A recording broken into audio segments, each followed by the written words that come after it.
अब हम D block elements के ट्रांजिशन मतलब प्रॉपर्टीज़ पढ़ लेते हैं। Properties of D block element. देखो जिंक कैडमियम मरकरी का ना रूम टेम्परेचर में भी आयरन जैसे क्रिस्टल स्ट्रक्चर होता है। मरकरी देखा ही आपने, मेटालिक जैसे क्रिस्टल स्ट्रक्चर होता है ना उसका। तो नोट लिख लेना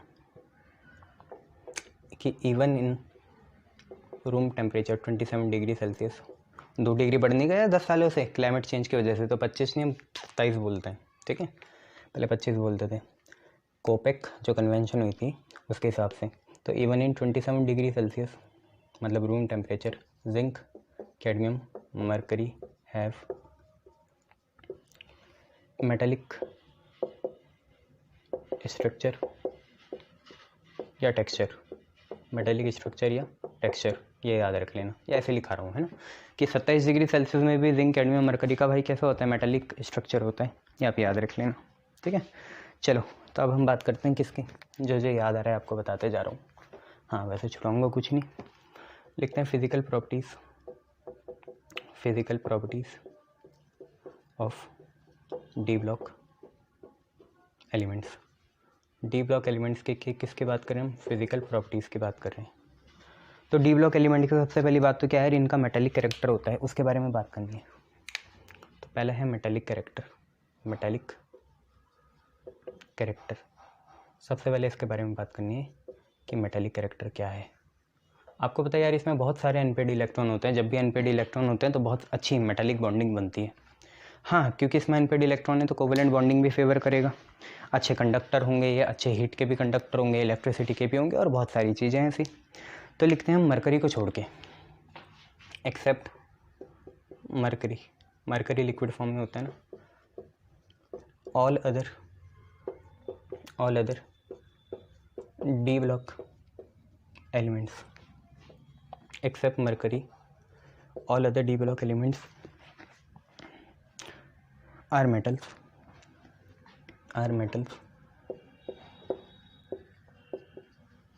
अब मेटल्स क्यों हैं, due to strong metallic bonding अच्छी होती है इनमें, ठीक है।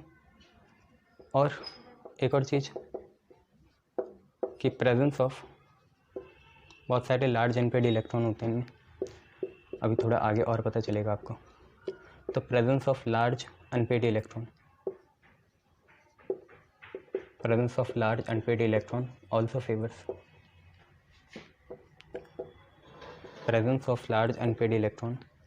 also favors covalent bonding. Covalent भी बहुत ज़रूरी है क्योंकि इन्हें आगे कंपाउंड बनाने होते हैं ना, मेटल के कंपाउंड नहीं बनते यार, Fe3O4 नहीं देखा तुमने, HCl2 ऐसे, FeCl2। तो except mercury all other d block elements are metal due to strong metallic bonding in presence of large unpaired electron also favour covalent bonding. They are good conductor of heat and electricity, ये भी लिख सकते हैं, they are good conductor of heat and electricity. Heat और electricity के बहुत अच्छे conductor होते हैं ये, ठीक है। They are good conductor of heat and electricity. उसके बाद देखो आयरन की शीट्स बनती है, हार्ड होता है, मेलेबल होता है, डक्टाइल होता है, ये बोल सकते हो। दे आर हार्ड मतलब ऐसे नहीं कि स्ट्रॉन्ग है, हार्ड मतलब होता है फील हो हार्ड, स्ट्रॉन्ग नहीं बोल रहा हूँ भैया, हार्ड बोल रहा हूँ। हार्ड तो मिट्टी भी होती है, पत्थर भी होता है, ये हार्ड मतलब फील, सेंसरी आपको हार्ड लगे, वो सख्त लगे, हार्ड होते हैं। मेलिएबल होते हैं, डक्टाइल होते हैं। Have both metallic and covalent bonding, ये लिख सकते हैं, have both metallic MET plus covalent COV bonding, have both metallic and covalent bonding, ये लिख सकते हैं। और क्या लिख सकते हैं भैया, हाँ फिर अगर क्योंकि ये वैसे हैं सॉलिड फॉर्म में, अच्छी सॉलिड फॉर्म में, तो इनका क्रिस्टलाइन मेटालिक स्ट्रक्चर होगा, हैव क्रिस्टलाइन मेटालिक स्ट्रक्चर। कौन सा वाला, वही वाला यार जो सॉलिड में पढ़ा था तुमने, क्रिस्टलाइन है तो कौन कौन से होंगे, हेक्सागोनल क्लोज पैकिंग होगी, क्यूबिक क्लोज पैकिंग होगी, एंड क्लोज पैकिंग होगी, फेस सेंटेड क्यूबिक होगी, ऐसी पैकिंग होती है। तो मेटालिक कैरेक्टर में सारी बातें आपको याद रखनी है, क्या क्या हैं देख लो। मर्क्यूरी को छोड़ के बाकी सारे डी ब्लॉक एलिमेंट मेटल्स हैं। अच्छे मेटल्स क्यों हैं? क्योंकि इसमें क्या होता है, बहुत अच्छी मेटालिक बॉन्डिंग होती है, ठीक है, और क्योंकि इनमें लार्ज अनपेड इलेक्ट्रॉन है तो कोवेलेंट बॉन्डिंग भी अच्छी फेवर होती है। इन दोनों की वजह से ये गुड कंडक्टर होते हैं हीट और इलेक्ट्रिसिटी के। मेलेबल हो सकते हैं, ये शीट में कन्वर्ट हो सकते हैं, डक्टाइल हो सकते हैं, वायर में कन्वर्ट कर सकते हैं, कठोर होते हैं, हाथ को छूने में कठोर होते हैं। दोनों तरह की इसमें बॉन्डिंग होती है। और इन सारी चीज़ों से हमें ये भी पता चलता है क्योंकि इनका मेटालिक और क्रिस्टलाइन स्ट्रक्चर है तो एक रेगुलर ज्योमेट्री होगी तो ये वैसे ही स्ट्रक्चर बनेंगे जैसे क्रिस्टल के बनते हैं, कैल्साइट के, टोरमेलिन के, है ना, रोशल सॉल्ट के बनते हैं ना क्रिस्टल स्ट्रक्चर। आयरन का भी होता है, NaCl का होता है, वैसे इनके भी स्ट्रक्चर होंगे, hexagonal close packing, cubic close packing और एंड क्लोज पैकिंग या फेस सेंटर्ड क्यूबिक। अब जरा हम दूसरी चीज़ बात करते हैं एटॉमिक और आयनिक रेडियाई की। एटॉमिक और आयनिक रेडियाई दूसरी चीज़।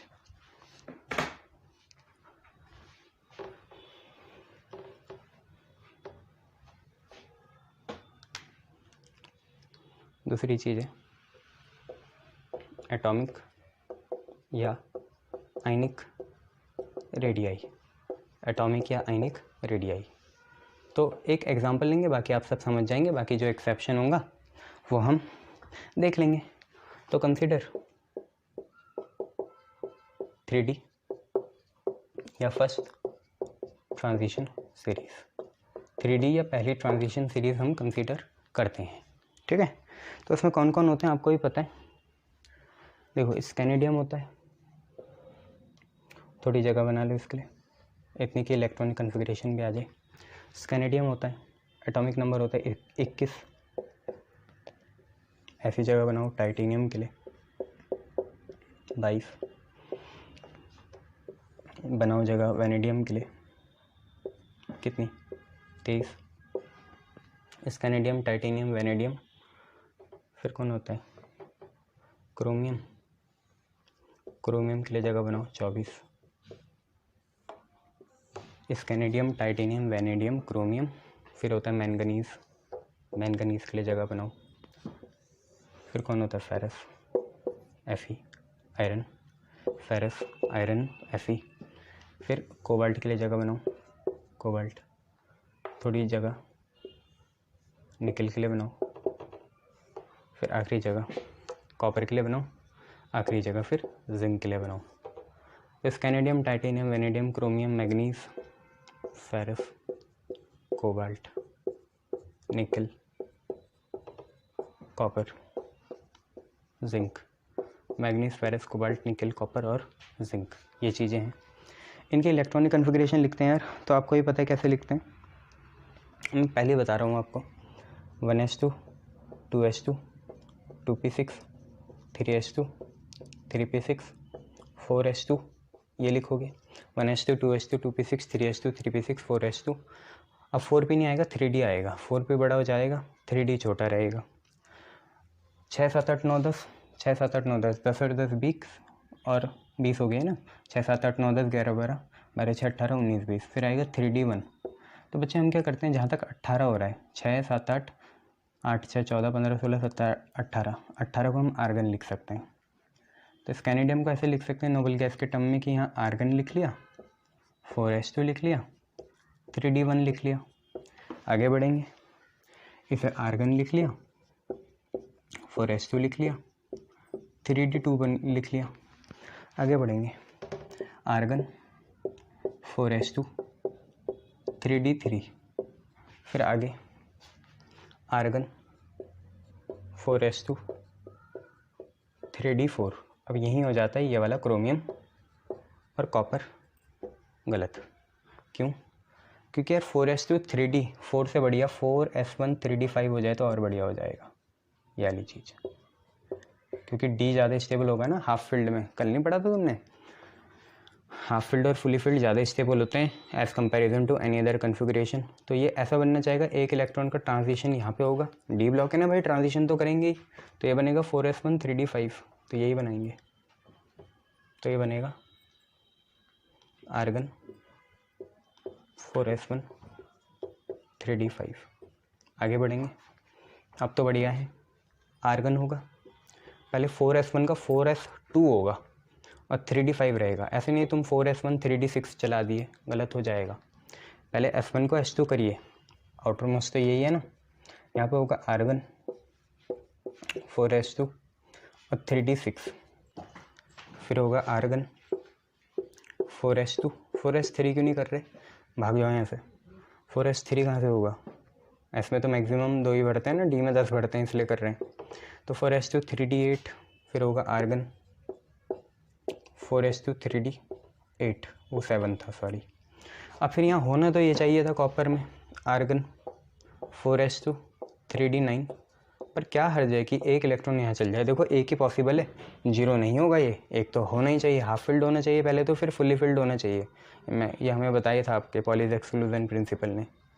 तो 4s1 हो जाएगा ये, 4s2 3d9 से 4s1 3d10 हो जाएगा ये, 4s2 3d9 से 4s1 3d10 हो जाएगा।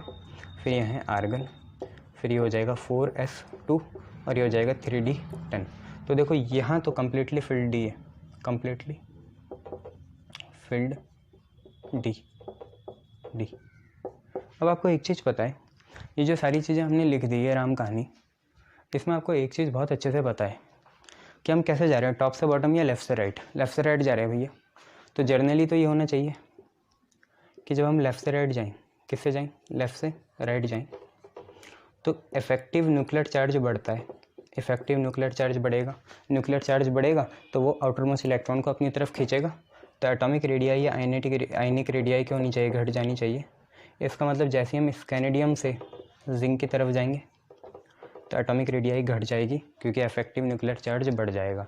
पर डी ब्लॉक में इतना भी आसान नहीं है, क्योंकि since d block contains large number of unpaired electron, यहाँ पे एक और फैक्टर है जो जन्म लेगा। वो फैक्टर क्या है, पहले तो मैं आपको डी का बता दूँ यहाँ पे कन्फिगरेशन कैसे रहेगी। कि जैसे आप डी 5 बनाओगे ना, 1 2 3 4 5, तो यहाँ तो डी 1 है, फिर यहाँ पे 2 हो जाएंगे, यहाँ तो 1 अनपेयर्ड है, यहाँ पे 2 अलग अलग होंगे तो 2 अनपेयर्ड, यहाँ पे 3 अनपेयर्ड, ठीक है, वहाँ 5 अनपेयर्ड, यहाँ पे भी 5 अनपेयर्ड, फिर यहाँ पे 1 भर जाएगा तो 4 अनपेयर्ड, फिर यहाँ पे 3 अनपेयर्ड, फिर वहाँ पे 2 अनपेयर्ड, फिर यहाँ पे 1 भी अनपेयर्ड नहीं, वहाँ पे भी 1 भी अनपेयर्ड नहीं। ये समझ में आया क्यों बोल रहे हैं सर ऐसा। देखो 1 2 3 4 5, 5 बना दिए, 10 है, मतलब 1 2 3 4 5 6 7 8 9 10, ये हालत इसकी है, यही हालत इसकी है। यहाँ 7 हैं तो 7 मतलब क्या होगा, पहले तो आधे आधे होंगे भैया, पहले तो हाफ हाफ होंगे, ये बना दिए। 5 हो गई, 6 7 हैं तो 6 और 7 कितने बचे थे, अनपेयर्ड 3। यहाँ पे कितने थे, 0 अनपेयर्ड थे, यहाँ पे क्या थे, 0 अनपेयर्ड, इधर भी क्या है, 0 अनपेयर्ड, ठीक है भैया। यहाँ पे कितने, 8 हैं अगर, तो 8 ऐसे हो गए, तो 2 अनपेयर्ड है तो यहाँ पे लिख देते हैं 2 अनपेयर्ड, और यहाँ पे जो 7 हैं तो 1 हटा दीजिए तो 3 अनपेयर्ड हो गए। 6 हैं, 6 3d6 हो गया, 6 मतलब कितने अनपेयर्ड, 1 2 3 4 5 6, 4 अनपेयर्ड, फिर है 5 तो 5 के 5 अनपेयर्ड, फिर यहाँ पे क्या है, यहाँ पे भी 5 अनपेयर्ड है, यहाँ 3 अनपेयर्ड है, यहाँ पे 2 अनपेयर्ड है, यहाँ पे 1 अनपेयर्ड है। ये बात हम आपसे कहना चाह रहे हैं। तो न्यूक्लियर चार्ज के साथ देखिए हुआ क्या, पहले जब हम ऐसे जा रहे स्कैनेडियम से लेकर कहाँ तक, मैग्नीज तक, तो अनपेयर्ड इलेक्ट्रॉन भी बढ़ रहे हैं। पहले 1 थे, फिर 2 थे, फिर 3 हुए, फिर 5 हुए, फिर 5 हुए। जब हम फिर फेरस से, कहाँ से, फेरस से किधर को चल लिए, निकल को चल लिए, तो हुआ क्या, 4 3 2, 4 3 2। इसका मतलब यहाँ पे हमारे इलेक्ट्रॉन अनपेयर्ड वाले कम हो गए, और यहाँ तो 0 अनपेयर्ड इलेक्ट्रॉन है, वहाँ पे कुछ तो हैं, 0 तो नहीं है, नील तो नहीं है, यहाँ तो पूरे 0 हो गए, तो 0 अनपेयर्ड इलेक्ट्रॉन हो गए। तो इससे आपके 2 फैक्टर आते हैं, क्या, देखो जो अनपेयर्ड इलेक्ट्रॉन होंगे जब तक वो पेयर्ड अप नहीं हुए तब तक वो आपस में रिपल्शन करेंगे, बहुत ही गंदा रिपल्शन करेंगे। देखो न्यूक्लियर चार्ज जो है, जब तक अनपेयर्ड इलेक्ट्रॉन हुए तो आपस में क्या करेंगे, वो रिपल्शन करेंगे। अब सबसे मेन बात क्या है, देखो न्यूक्लियर चार्ज क्या करता है, साइज़ को कम करता है। ये न्यूक्लियर चार्ज ज़्यादा होगा तो वो आउटर मोस्ट इलेक्ट्रॉन को अपनी तरफ बढ़ाएगा, बट अगर इन 2 इलेक्ट्रॉन के बीच में जो अनपेयर्ड है, इन 2 इलेक्ट्रॉन के बीच में रिपल्शन होगा तो एक दूसरे से दूर जाएंगे, तो ऐसा साइज़ बढ़ भी सकता है, और ऐसा साइज़ न्यूक्लियर चार्ज की वजह से घट भी सकता है। न्यूक्लियर चार्ज की वजह से घटेगा, रिपल्शन बढ़ाना चाहेगा, यहाँ 2 फैक्टर आपस में लड़ेंगे, तो कुछ ऐसी बातें होंगी कि पहले एक ही फैक्टर डोमिनेटिंग होगा, जो कि है न्यूक्लियर चार्ज। न्यूक्लियर चार्ज अगर डोमिनेटिंग होगा और जो इफेक्टिव रिपल्शन है, इंटर एटॉमिक रिपल्शन है, वो कम डोमिनेटिंग होगा, तो न्यूक्लियर चार्ज का काम क्या है, साइज़ को घटाना, तो पहले घटेगा। बीच में क्या होगा, बीच में इफेक्टिव न्यूक्लियर चार्ज और इंटर इलेक्ट्रॉनिक रिपल्शन दोनों लगभग बराबर मैग्नीट्यूड के हो जाएंगे, तो बीच में साइज़ बढ़ ही नहीं पाएगा। और फाइनली जाके क्या होगा, फाइनली जाके क्योंकि पेयर्ड अप इलेक्ट्रॉन्स हो गए, अब पेयर्ड अप होके भी वो दोनों साथ में है ना, दो इलेक्ट्रॉन्स, तो रिपल्शन होगा, तो नीचे जाके भी रिपल्शन बहुत ज़्यादा बढ़ जाता है, न्यूक्लियर चार्ज इतना नहीं होता, तो नीचे जाके इफेक्टिवली साइज़ बढ़ता है। कहाँ से, कॉपर से जिंक, साइज़ क्या हो जाता है, बढ़ जाता है, क्योंकि यहाँ तो देखो सिर्फ 11 इलेक्ट्रॉन है, वहाँ कितने हैं, 12, तो पहले न्यूक्लियर चार्ज जीता, जिसकी वजह से साइज़ क्या हो गया, कम हो गया। फिर दोनों रिपल्शन भी और न्यूक्लियर चार्ज भी बराबर बराबर मैग्नीट्यूड के हैं, तो साइज़ बढ़ा ही नहीं। उसके बाद क्योंकि पेड अप इलेक्ट्रॉन्स बहुत ज़्यादा हो गए, तो रिपल्शन भी क्या होगा, बहुत ज़्यादा हो जाएगा। अनपेड में भी होते हैं, पेड अप में भी होते हैं, बहुत ज़्यादा हो जाएगा, जिसकी वजह से साइज़ फिर दोबारा बढ़ेगा। तो आप याद रखना, ये अपनी कॉपी में बना लीजिए। फिर मैं अब एक चीज़ बता रहा हूँ आपको, एटॉमिक और आयनिक रेडियाई में क्या है, देखो एटॉमिक और आयनिक रेडियाई में क्या चीज़ है वो देखो। आप पे चीज़ है कि जनरल ट्रेंड क्या है, पहले मैं आपको जनरल ट्रेंड लिखा देता हूँ। जनरल ट्रेंड ये है, as we go from left to right, that is from scandium to zinc, due to increase in effective nuclear charge, effective nuclear charge बढ़ेगा, इलेक्ट्रॉन खींचे चले जाएंगे, तो एटॉमिक रेडियस क्या है, घट जाएगा। ये हमने सोचा, बट हुआ क्या, तो अब ये देखिए रियलिटी क्या हुई। ये तो जनरल ट्रेंड था, रियलिटी क्या हुई, रियलिटी मतलब हम लिख सकते हैं एक्सेप्शन। यहाँ पे याद रखना, मैं आपको ऐसे तो नहीं बताऊंगा, यही इंक्लूड कराऊंगा, पहले से नहीं लिखा रहा हूँ कि यहाँ पे दो फैक्टर्स हैं या दो प्लेयर्स हैं। एक है इफेक्टिव न्यूक्लियर चार्ज, जिसकी वजह से साइज़ क्या होगा, कम होगा, और दूसरा आपका कौन है, इंटर इलेक्ट्रॉनिक रिपल्शन है, जिसकी वजह से साइज़ बढ़ेगा, वो हम यही इंक्लूड करेंगे। तो रियलिटी एक्सेप्शन में केस 1 क्या है, केस फर्स्ट ये है कि from scandium to vanadium, from scandium atomic number 21 to vanadium, scandium titanium vanadium 23 होगा ना, हाँ, क्रोमियम 24 होता है। तो from scandium to vanadium as, यहीं लिख लेते हैं, as effective nuclear charge, effective nuclear charge is dominating, effective nuclear charge is dominating over, effective nuclear charge is dominating over inter electronic repulsion, inter electronic, देखो यहाँ electrons के बीच में जो अंदर ही अंदर, इंटर मतलब क्या होता है, अंदर ही अंदर मतलब नहीं, दो इलेक्ट्रॉन्स के बीच का, इलेक्ट्रॉन के अंदर तो क्वार्क्स हैं, उससे क्या लेने देना तुम्हें, यहाँ पे साइंस पढ़ रहे हो ये केमिस्ट्री वाली। तो as effective nuclear charge is dominating over inter electronic repulsion, therefore जो डोमिनेट करेगा उसकी चलेगी। डोमिनेट कौन कर रहा है, इफेक्टिव न्यूक्लियर चार्ज कर रहा है, किसके ऊपर, इंटर इलेक्ट्रॉनिक रिपल्शन के ऊपर, ठीक है। सो एटॉमिक रेडियस या आयनिक रेडियस क्या हो गया, इफेक्टिवली घट गया, ठीक है, क्या हो गया, घट गया। अब उसके बाद क्या हुआ, केस सेकंड ये हुआ, वेनेडियम के बाद क्रोमियम, तो फ्रॉम क्रोमियम Cr, क्रोमियम, आपको पता है ना, मैंने अनपेड इलेक्ट्रॉन लिखा रखे हैं आपको, जितना ज़्यादा अनपेड इलेक्ट्रॉन होंगे उतना रिपल्शन जीत जाएगा, उतना साइज़ बढ़ेगा, ठीक है। तो फ्रॉम क्रोमियम 24 से लेकर कहाँ तक, मेरे हिसाब से कॉपर तक, हाँ, क्रोमियम टू कॉपर होता है 29, both effective nuclear charge ENC and inter electronic repulsion IER, पूरा लिखियो बच्चों, पूरा लिखना, मैं तो ऐसे लिख रहा हूँ कि both inter electronic repulsion and effective nuclear charge are equal in magnitude, तो ना बढ़ पाएगा ना घट पाएगा। इसका मतलब क्या है, इसका मतलब ये है, मैं समझाता हूँ तुम्हें, कि भैया जितना ना क्रोमियम का है या जितना वेनेडियम का है, या मान लो क्रोमियम का है, तो क्रोमियम का भी उतना ही है, ठीक है, फिर मैंगनीज का भी उतना ही है, फिर फेरस, कोबाल्ट, निकल, कॉपर, सबका बराबर है, क्योंकि ना न्यूक्लियर चार्ज इन्हें घटा पाया, ना इंटर इलेक्ट्रॉनिक रिपल्शन इन्हें बढ़ा पाया। हाँ ये समझ लेना कि वेनेडियम से क्रोमियम तो जितना बढ़ गया उतना ही क्रोमियम का है, उतना ही मैग्नीज का है, इतना ही कोबाल्ट का है, उतना ही निकल का है, उतना ही कॉपर का है। ठीक है, manganese, ferrous, cobalt, nickel, copper उन सब का बराबर है। क्यों? क्योंकि दोनों फैक्टर ही अपना काम नहीं कर पाए। इफेक्टिव न्यूक्लियर चार्ज उसे घटाना चाह रहा है और इंटर इलेक्ट्रॉनिक रिपल्शन उसे बढ़ाना चाह रहा है। मान लो इफेक्टिव न्यूक्लियर चार्ज घटाना चाहा, मान लो उसने 2 यूनिट या 2 यूनिट रेडियाई घटा दिया, तो न्यूक्लियर चार्ज ने 2 यूनिट रेडियाई क्या कर दिया, घटा दिया, तो inter electronic repulsion 2 unit radii बढ़ा देगा। पर वो इफेक्टिवली बढ़ा नहीं, क्योंकि जितना घटा, मान लो 10 था, 10 से 2 घटे, कितना हो गया 8, 8 में 2 और बढ़ा दिया तो 10 ही तो है। मान लो 20 था, 20 में 5 घटा दिया इफेक्टिव न्यूक्लियर चार्ज ने, अब 15 यूनिट रेडियाई है, तो 5 बढ़ाएगा भी तो कौन, इंटर इलेक्ट्रॉनिक रिपल्शन, तो इफेक्टिवली उतना ही तो रहा पगलो, 20 ही तो रहा। 20 माइनस 15 मतलब 20 माइनस 5 15, 15 प्लस 5 कितना 20, ये चीज़ है। तो बहुत effective nuclear charge and inter electronic repulsion are equal in magnitude, hence atomic radii और ionic radii remains constant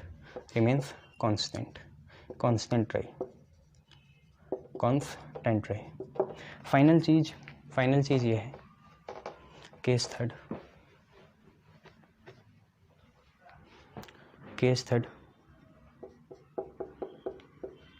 from copper 29 to zinc 30 as paired up electron increases, क्योंकि 10 हो गए ना, 10 इलेक्ट्रॉन है, 10 डी इलेक्ट्रॉन है, तो as paired up electron increases, therefore inter electronic repulsion, क्योंकि paired up electron कितने हैं, 10 हैं, 10 से डी के इलेक्ट्रॉन है, ठीक है। तो as paired up electron increases, therefore inter electronic repulsion dominate करेगा, क्योंकि यार अब तो ये 10 हैं, 10 से ज़्यादा तो हो ही नहीं सकते डी में, तो अगर इंटर इलेक्ट्रॉनिक रिपल्शन यहाँ एक्टिव भी करेगा तो वो अपनी मैक्सिमम एक्सटेंट पे करेगा, उससे ज़्यादा वो बढ़ नहीं सकता, क्योंकि डी में 10 से ज़्यादा हो ही नहीं सकते भैया, ये चीज़ है। तो as paired up electron increases, inter electronic repulsion dominates over effective nuclear charge and hence atomic radii या आयनिक रेडियाई क्या कर गई, इंक्रीज़ कर गई, ये आपको लिखना है। तो चीज़ें जैसी दिखती हैं ऐसी है भी नहीं, क्यों, पता ही चल गया आपको। 2 फैक्टर हैं यहाँ, कौन कौन, इफेक्टिव न्यूक्लियर चार्ज और इंटर इलेक्ट्रॉनिक रिपल्शन। पहले जब अनपेड इलेक्ट्रॉन क्या थे, कम थे, तो न्यूक्लियर चार्ज ज़्यादा हो गया, nuclear charge inter electronic repulsion को डोमिनेट करेगा। तो जब बचपन से पढ़ रहे हैं कि इफेक्टिव न्यूक्लियर चार्ज बढ़ेगा ही, क्योंकि अनपेड इलेक्ट्रॉन कम है, तो एटॉमिक रेडियाई घट जाएगा। बीच में आते आते क्या हुआ, क्रोमियम से कॉपर तक कि इंटर इलेक्ट्रॉनिक रिपल्शन भी एप्रिशिएबल क्वांटिटी में बढ़ा। क्यों बढ़ा, क्योंकि अनपेड इलेक्ट्रॉन भी बढ़ने शुरू हो गए, और इतना बढ़ गया कि वो इफेक्टिव न्यूक्लियर चार्ज के बराबर हो गया। तो दोनों में से कोई अपना काम कर ही नहीं पाया, ना कोई बढ़ा पाया ना कोई घटा पाया, ये चीज़ हो गई। फिर फाइनली क्या हो गया, अनपेड इलेक्ट्रॉन या पेड अप इलेक्ट्रॉन अपने मैक्सिमम एक्सटेंट पे आ गए, जो कि कितनी थी, 10 थी। अब इंटर इलेक्ट्रॉनिक रिपल्शन अपने सबसे बड़े एक्शन में होगा, सबसे बड़ी ताकत से होगा, और वो फिर लड़ाई करेगा बढ़िया से, किससे, इफेक्टिव न्यूक्लियर चार्ज से, बड़ी अच्छी तरह से लड़ेगा और जीतेगा भी। तो अब वो डोमिनेटिंग हो जाएगा, तो इसकी वजह से अप्रिशिएबल क्वांटिटी में साइज़ बढ़ भी जाएगा, ये चीज़ है। बस यहाँ पे एक नोट और लिखिए, नोट क्या है, नोट देखिए क्या है, नोट ये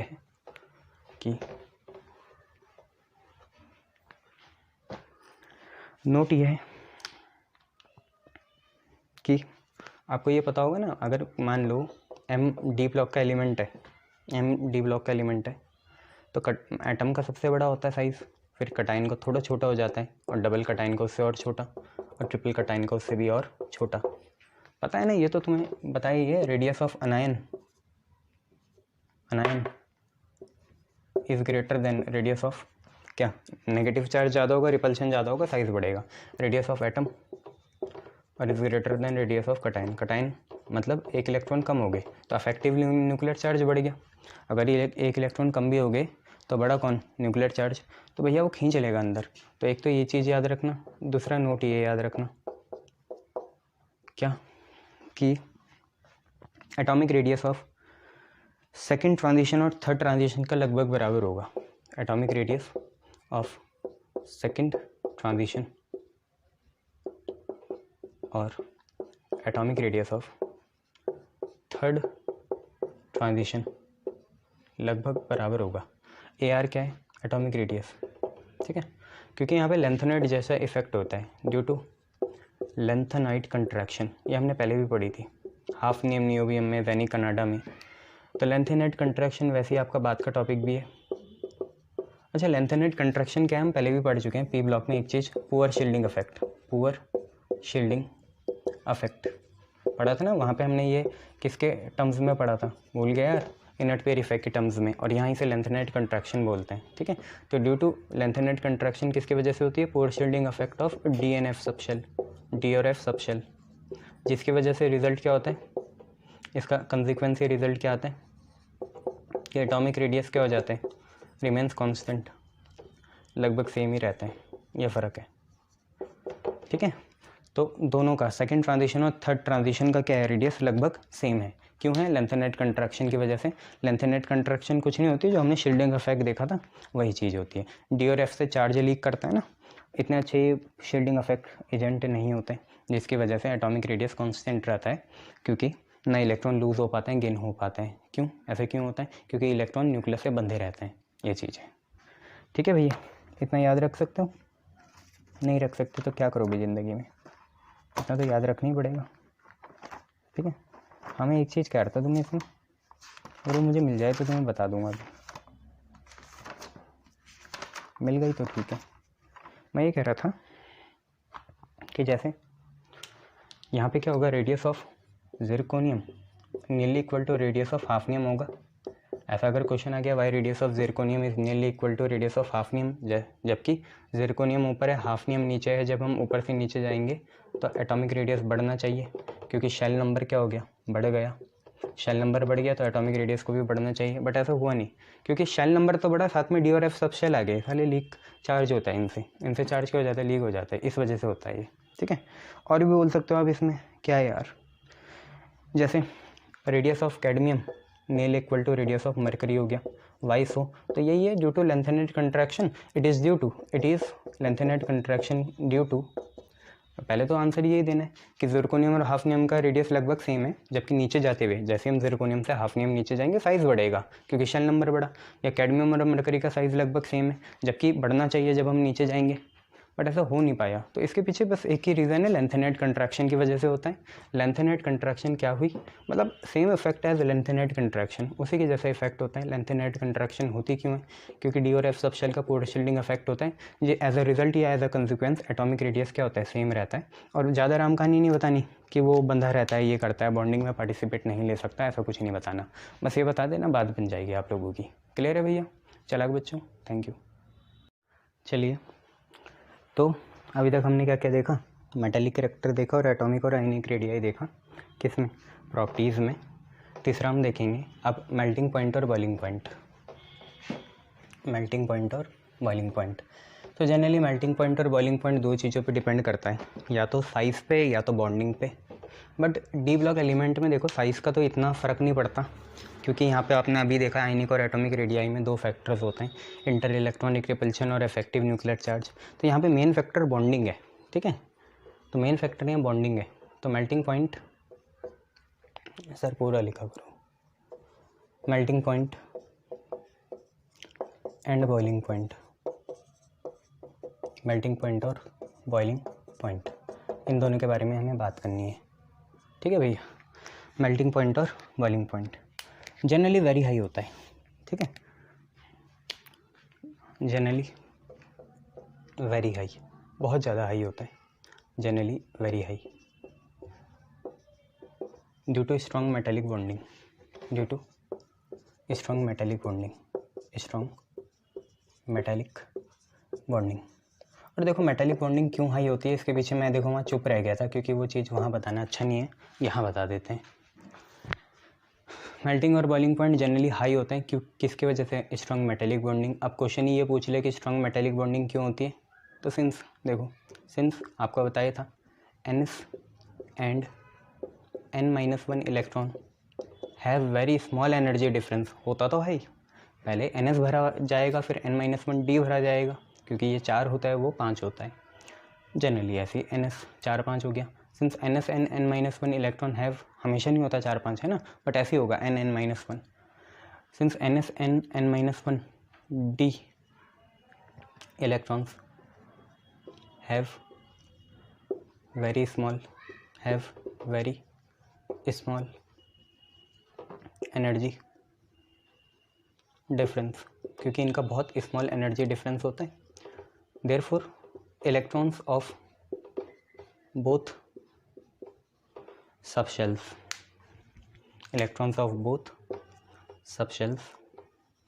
क्योंकि एनर्जी डिफरेंस कम है, कोई इधर भाग रहा कोई उधर भाग रहा है, जैसे तुम्हारे और कोई तुम्हारा पड़ोसी है, उनका घर एक जैसा है तो दीवार टाप के नहीं जाते तुम, तेरे को मारता हूँ ऐसे, ये सो वो, तो वही है।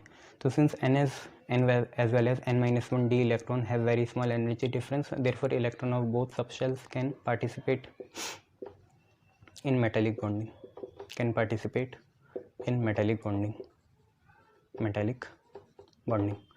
दोनों सबशेल्स के इलेक्ट्रॉन पार्टिसिपेट कर पा रहे हैं मेटेलिक बॉन्डिंग में।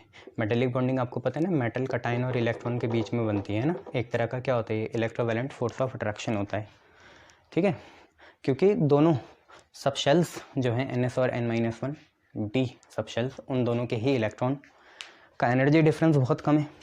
तो एनर्जी डिफरेंस कम है तो इतना बड़ा एनर्जी गैप नहीं होगा, तो एक उधर भाग रहा है एक नीचे आ रहा है, तो दोनों ही बॉन्डिंग में पार्टिसिपेट कर पाते हैं, इसलिए मेटालिक बॉन्डिंग स्ट्रॉन्ग है। इसी की वजह से मेल्टिंग और बॉइलिंग पॉइंट भी क्या स्ट्रॉन्ग है। बट जहाँ इनऑर्गेनिक केमिस्ट्री वहाँ एक्सेप्शन, तो एक्सेप्ट दो हैं भैया, एक है मैग्नीज और टेक्नीशियम। मैग्नीज एटॉमिक नंबर मेरे हिसाब से 25 एंड टेक्नीशियम का शायद 43 है, 43, हाँ टेक्नीशियम 43, इनको छोड़ के बाकी सब बढ़िया मेटेलिक बॉन्डिंग बनाते हैं अच्छे से, धूम धड़ाके से, ठीक है। अब एक और चीज़ है नोट, आफ्टर क्रोमियम इन 3D सीरीज़, पहली सीरीज़ में 3D मतलब पहली ही ट्रांजिशन है, 4D सेकेंड होती है, इन 3D series after chromium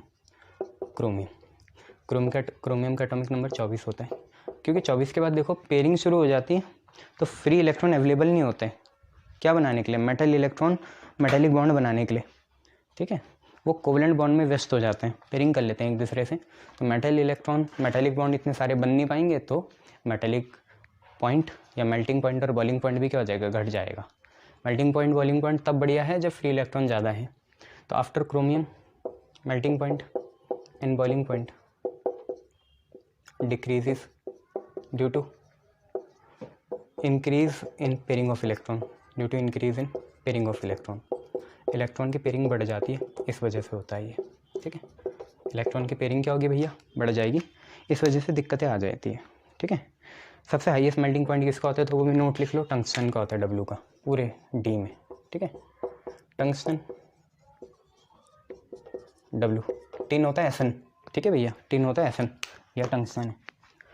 tungsten W has, मेरे हिसाब से वो 60 सीरीज में आता है, tin highest melting point, tungsten W का सबसे ज़्यादा मेल्टिंग पॉइंट होता है, ठीक है।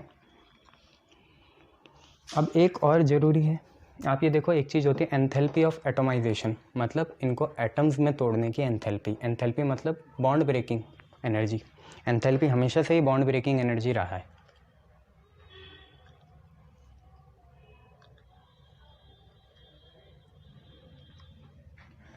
तो एंथैल्पी हमेशा से ही बॉन्ड ब्रेकिंग एनर्जी रहा है। तो पहले तो मैं आपको ये बता दूं एंथैल्पी क्या होता है। एनर्जी होता है जो एनर्जी बनाने के लिए लगती है बॉन्ड को, एंथैल्पी होता है बॉन्ड ब्रेकिंग एनर्जी, बॉन्ड को तोड़ने के लिए एनर्जी जो लगती है, ठीक है, बाहर से देते हैं इसे हीट हूट करके। तो एंथैल्पी ऑफ एटोमाइजेशन देखते हैं तो वो नोट में लिखते हैं, क्योंकि इनमें हाई मेटेलिक बॉन्डिंग है तो इनकी एंथैल्पी ऑफ एटोमाइजेशन भी क्या होगी, बहुत ज़्यादा होगी। मतलब किसी मेटल को एटम्स में, कॉन्स्टिट्यूएंट एटम्स में तोड़ने के लिए, ठीक है, मतलब उनके जो मेटल की लैटिस बनी हुई ना, क्रिस्टल लैटिस, उसको इंडिविजुअल फ्री एटम्स में तोड़ने के लिए, मतलब ये लैटिस बनी होती है, तुमको भी पता है, जैसे आयरन की या कॉपर की लैटिस बनी होती है, कॉपर का कोऑर्डिनेशन भी तुम्हें पता ही है कितना होता है, 12 होता है। तो अगर इससे किसी एटम को फ्री करना है तो जितनी एनर्जी बाहर से देनी पड़ेगी उसे क्या बोलते हैं, एंथैल्पी ऑफ एटोमाइजेशन बोलते हैं। तो since d block elements have strong metallic bonding, since d block elements have strong metallic bonding, d block element में स्ट्रॉन्ग मेटालिक बॉन्डिंग होती है, therefore their enthalpy of atomisation, enthalpy of atomisation जिसको हम ये लिखते हैं, that is energy required to break metal lattice, जो metal के क्रिस्टल लैटिस है, break metal crystal lattice into free atoms, खाली एटम्स हो, फ्री हो जाएं वो लैटिस से ना, मतलब उनकी मेटेलिक बॉन्डिंग टूट जाए, इज़ हाई, बहुत हाई होती है, तो ये लिखाया क्योंकि इनमें स्ट्रॉन्ग मेटेलिक बॉन्डिंग होती है, तो जो एंथैल्पी ऑफ एटोमाइजेशन है, मतलब वो एनर्जी जो इनकी मेटल क्रिस्टल लैटिस को तोड़ने में लगेगी, वो भी बहुत क्या होती है, हाई होती है, ये याद रख लेना। या नेक्स्ट है इसका, पहले मैं इंक भर लूँ फिर आपको आगे पढ़ाता हूँ, ठीक है। गुड, चलिए अब हमने तीसरा देख लिया, चौथा देखेंगे कि यार आपने देखा होगा डी ब्लॉक एलिमेंट्स जो होते हैं अलॉय बनाते हैं, अलॉय जैसे निको, एल्यूमिनियम, निकल, कोबाल्ट बनते हैं ना अलॉय, और क्या है, स्टील है, ठीक है, बहुत से ऐसे हैं, ठीक है, कॉन्स्टेंटीन है, ऐसे ही मैंगनीन है, ये सारे अलॉय हैं। तो पांचवा हम देखना चाहेंगे अलॉय फॉर्मेशन, क्या है ऐसी खास बात है कि डी ब्लॉक एलिमेंट अलॉय बना पाता है। देखो यार अलॉय कौन बना पाता है, मैं आपको बता देता हूँ, सिंपल सी बात है। मान लो किसी मेटल एम की क्रिस्टल लैटिस है, मेटल एम है, ये भी एक डी ब्लॉक का एलिमेंट है मेटल एम। मान लो मेटल एन का भी इतना साइज़ है और एक बार मेटल ओ का इतना साइज़ है, ओ मतलब ऑक्सीजन नहीं है, तुम एक्स मान लो, है ना, एक्स भी नहीं मान सकते, चलो जेड मान लो, ठीक है, जिंक नहीं है। तो इन दोनों में से कौन क्रिस्टल लैटिस में जा पाएगा, तो ऑब्वियसली एन जा पाएगा, एन यहाँ आ जाएगा, एम बाहर चल जाएगा। मान लो ये एल्कली मेटल है, एल्कली मेटल, एल्कली भी मेटल होते हैं, सोडियम है, और ये आयरन है, ये कॉपर है, तो कॉपर आयरन का अलॉय पॉसिबल है, कॉपर और सोडियम का अलॉय पॉसिबल नहीं है। आपको एक बात पता चली, अलॉय बनाना उन्हीं दो मेटल्स में पॉसिबल है जिनका साइज़ सेम हो, ताकि वो एक दूसरे की क्रिस्टल लैटिस में बैठ पाएँ, इस पता ही ना चले नेबर्स को कि कोई दूसरा आ गया बहरूप या इम्पोस्टर ऐसा। बट अगर देखो ये जेड आ जाएगा तो अटपटा सा लगेगा यहाँ पे, जबकि दो डी ब्लॉक हैं जैसे फेरस और कॉपर, इन दोनों के लगभग एटॉमिक साइज सेम है, तो ये दोनों एक दूसरे के क्रिस्टल लैटिस में बैठ सकते हैं। सोडियम के लिए बैठना बहुत मुश्किल हो जाएगा, तो अलॉय का यही क्राइटेरिया है। तो अलॉय फॉर्मेशन क्या है, as a transition element have similar sizes, यही मैं बता रहा था कि एज ट्रांजिशन एलिमेंट, मैंने देखो ट्रांजिशन यूज़ करा तो जिंक, कैडमियम, मरकरी नहीं होगा यहाँ, ठीक है। तो as a transition element have similar sizes, transition element के क्या होते हैं, सिमिलर साइजेस होते हैं। Therefore they can displace each other in their respective crystal lattice, therefore they can displace each other in their respective crystal lattices, एक दूसरे की जगह बैठ सकते हैं ना, यही बताया मैंने आपको। मेन तो यहाँ स्मॉलर साइज है, सिमिलर साइज है ना, ये है, ये चीज़ है, ठीक है। अब थोड़ी अलॉय की बात कर लेते हैं। अलॉय कैसे होते हैं, हार्ड होते हैं। अलॉय क्या होते हैं, पेरेंट से, मतलब जैसे कॉपर और जिंक का हम कॉपर और जैसे आयरन का अलॉय बनाएं, तो कॉपर आयरन का अलॉय कॉपर से हार्ड होगा और आयरन से भी क्या होगा, हार्ड होगा, जैसे स्टील हो गया, ठीक है। स्टील वैसे कार्बन भी डालते हैं उसमें, बट अलॉय अपने कॉन्स्टिट्यूएंट एटम से हार्ड होते हैं, तो अलॉय आर हार्ड, स्ट्रॉन्ग, ठीक है, हाई मेल्टिंग पॉइंट, और सबसे मेन बात क्या होती है, जैसा आयरन में रस्टिंग लगती है, कोरोजन हो जाता है, अलॉय में नहीं होता, आपको पता है ना, स्टील में रस्टिंग कहाँ होती है, तो ये। एंड मेन बात है रेजिस्टेंट टू कोरोजन नहीं होता इनमें, जैसे रस्टिंग नहीं होती या एसिड रेन को कोई फ़र्क नहीं पड़ेगा, तो ऐसी चीज़ है। तो रेजिस्टेंट टू कोरोजन, ये मेन चीज़ है एलॉय की। अब यार इसका एग्जांपल देख लो, जैसे क्या हो गया, स्टील हो गया, स्टील, एल निको एल्युमिनियम निकल कोबाल्ट, कॉन्स्टेंटिन हो गया, कॉन्स्टेंटिन, और मेन हो गया मैंगानीन, कॉन्स्टेंटिन और मैंगानीन, ये चीज़ है। क्लियर है भैया, बहुत बढ़िया। नाउ देखो छठा है आप पे कि यार डी ब्लॉक एलिमेंट कॉम्प्लेक्स भी बनाते हैं। डी ब्लॉक एलिमेंट क्या बनाते हैं, कॉम्प्लेक्स भी बनाते हैं। तो छठा है आप पे कॉम्प्लेक्स फॉर्मेशन, कॉम्प्लेक्स फॉर्मेशन कि डी ब्लॉक एलिमेंट कॉम्प्लेक्स भी बना देते हैं। कॉम्प्लेक्स आपको पता नहीं क्या होता है, मेटल लिगेंड कॉम्प्लेक्स। किसकी बात कर रहा हूँ मैं, मेटल लाइगेंड कॉम्प्लेक्स। मेटल कोई सा भी लाइगेंड, लाइगेंड जैसे बहुत से होते हैं, वाटर होता है, ठीक है, अमोनिया होता है, तो इनके देखे ही आपने यार मेटल लाइगेंड कॉम्प्लेक्स। ये क्या बना दिया सर, ट्राइंगल सा, यूएफओ सा, बेटा लोन पे रहे हो, ठीक है। तो मेटल लाइगेंड के कॉम्प्लेक्स, मेटल यहीं से आएगा डी ब्लॉक से, और लाइगेंड आपको पता ही है जो लोन पे डिनोट कर पाए। तो ये कॉम्प्लेक्स क्यों बनाते हैं, तो एक तो सबसे मेन साइज़ क्या है, कॉम्प्लेक्स बनाने के लिए सबसे फेवरेबल होना चाहिए छोटा साइज़। तो due to small size of metal ion, इनका छोटा साइज़ होता है, small size of metal ions, छोटा साइज़ है, इसकी वजह से ये कॉम्प्लेक्स बना पाते हैं। और एक सबसे मेन बात है, कॉम्प्लेक्स बनाने के लिए ना हमें हायर ऑक्सीडेशन स्टेट तक जाना पड़ता है सेंट्रल मेटल को, और क्योंकि ये ट्रांजिशन एलिमेंट है और ये वेरिएबल ऑक्सीडेशन स्टेट शो करते हैं, क्योंकि इन पे डी ऑर्बिटल्स की क्या रहती है, अवेलेबिलिटी रहती है, इसलिए ये कॉम्प्लेक्स कंपाउंड में सेंट्रल एटम बन सकते हैं, ये चीज़ है, ठीक है। तो नेक्स्ट लिखेंगे presence of vacant d orbital, presence of vacant d orbital. Vacant d orbital यहाँ प्रेजेंस होते हैं, presence of vacant d orbital due to which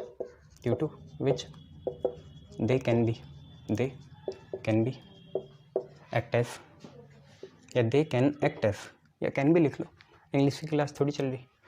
they can be act as central atom, they can be act as central atom in complex by going to higher oxidation state, ठीक है। Higher oxidation state में जा पाते हैं, वही central atom बन पाते हैं। हायर ऑक्सीडेशन स्टेट में इसलिए जा पाते हैं क्योंकि इन पे वैकेंट डी ऑर्बिटल होता है। एक और चीज़, अगर किसी को सेंट्रल एटम बनना है कॉम्प्लेक्स में तो उसमें हाई पॉजिटिव चार्ज होना चाहिए, तो इनमें भी क्या होता है, हाई पॉजिटिव चार्ज होता है। तो due to ability to form high positively charge cation, ठीक है, high positively charge cation, high positively charge cation. जैसे क्रोमियम है, क्रोमियम 6+ तक जाता है, टाइटेनियम 6+ तक जाता है, वेनेडियम 5+ तक जाता है, ये चीज़ें, ठीक है। और क्या बोल सकते हैं यार, they can accept lone pair of electron to form ligand, बस क्योंकि लुईस बेस भी होते हैं तो ये लोन पेयर भी एक्सेप्ट करते हैं। They act as Lewis base, नहीं लुईस एसिड होंगे ये, है ना, लुईस एसिड पता है ना, बोरॉन बोरॉन टाइप के भी बन सकते हैं, बनाना बॉन्ड। तो they act as Lewis base to accept lone pairs. Lone pair चाहिए ना, लुईस एसिड कौन होते हैं, जिनमें डेफिशिएंसी होती है इलेक्ट्रॉन की, मतलब प्यासे को पानी पिलाया करो वाली बात। तो इनमें इलेक्ट्रॉन की डेफिशिएंसी होती है, जिसको पूरा कौन करता है, लोन पेयर करते हैं, किसके, लाइगेंड के, लाइगेंड्स के लोन पेयर इस कमी को पूरा करते हैं। तो 4-5 वजह से कॉम्प्लेक्स फॉर्मेशन में फ़ायदेमंद होते हैं। कॉम्प्लेक्स किस किस का बनना है, मेटल और लाइगेंड का बनना है। लाइगेंड पता है ना आपको, वाटर हो गया, अमोनिया हो गया। तो एक तो छोटा साइज़ है, दूसरी बात डी ऑर्बिटल होते हैं इन पे, जिसकी वजह से सेंट्रल एटम के जैसे एक्ट कर सकते हैं, ठीक है। बहुत सारे लाइगेंड्स को आपस में जोड़ सकते हैं, क्यों, क्योंकि हायर ऑक्सीडेशन स्टेट तक जा सकते हैं, अपना डी ऑर्बिटल का यूज़ करते हैं, लुईस एसिड के जैसे एक्ट कर सकते हैं, लोन पेयर एक्सेप्ट कर सकते हैं और हाई पॉजिटिवली चार्ज कटायन बना सकते हैं। अब आपने सुना होगा यार, आपने मोलिब्डेनम का नाम सुना है, कहाँ कैटेलिस्ट के जैसे यूज़ होता है वो, सर हेबर्स प्रोसेस में, बहुत बढ़िया। आपने वेनेडियम पेंटॉक्साइड का नाम सुना है, V2O5 का, हाँ, कहाँ यूज़ होता है वो, कॉन्टैक्ट प्रोसेस में। तो ऐसे आपने देखा होगा ये कैटेलिस्ट के जैसे भी काम करते हैं। तो साथ में आएगी हमारी catalytic property, catalytic property, catalytic property. Catalytic property क्यों है इनकी, इसके बारे में हम डील करेंगे अब, ठीक है भैया। तो देखिए कैटालिटिक प्रॉपर्टी क्यों है, तो सबसे पहले तो यही है, वैकेंट n-1 d ऑर्बिटल होते हैं due to presence of vacant n-1 d orbitals, due to presence of vacant n-1 d orbital, so that these d electrons, yeah, so that these atoms can accept electron, ऐसा लिख सकते हैं, these atoms can accept electron from जो reactant species है, reactant species they can accept electron to form reactant species. और मेरे हिसाब से कोऑर्डिनेशन कॉम्प्लेक्स से इंटरमीडिएट कॉम्प्लेक्स बनाना चाह रहे होंगे ये, हाँ, and form intermediate complex, and form intermediate complex या कंपाउंड, इंटरमीडिएट कॉम्प्लेक्स या कंपाउंड, ठीक है, which provide low energy path for the reaction, which provide low energy path for the reaction के लिए लो एनर्जी पाथ प्रोवाइड करते हैं, ठीक है, ये आप याद रखना। अब ये तो पहला हो गया, दूसरे इसमें एक और याद रखना, सर्टेन मेटल कंपाउंड्स, कुछ मेटल कंपाउंड ऐसे हैं, certain metal compounds provide low energy path,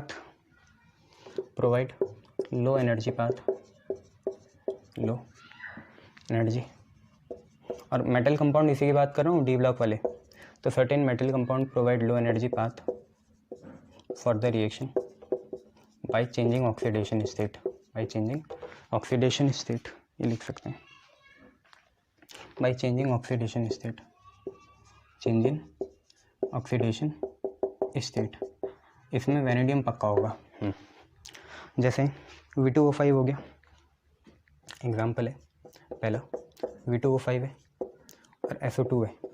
अभी आप इसकी वैनेडियम की ऑक्सीडेशन स्टेट देखो, 2x हो गया, ऑक्सीजन का कुल मिला के -10 आएगा, x की वैल्यू 5 आ जाएगी, ये निकालना आता है, +5 है। इससे क्या बना सकते हैं, V2O4 और SO3,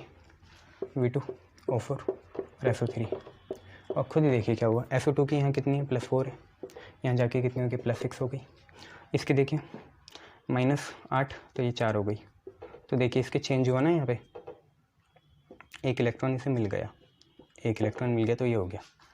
एक और एग्जांपल देख सकते हो आप इसमें, किसका, 2V2O4 + O2, खुद ही देखो, 2 ऑक्सीजन और जुड़ेंगे, 2V2O5 बनेगा। अब यहाँ पे भी निकाल सकते हो, यहाँ पे इसके +4 होगी, यहाँ जाके इसके +5 हो जाएगी।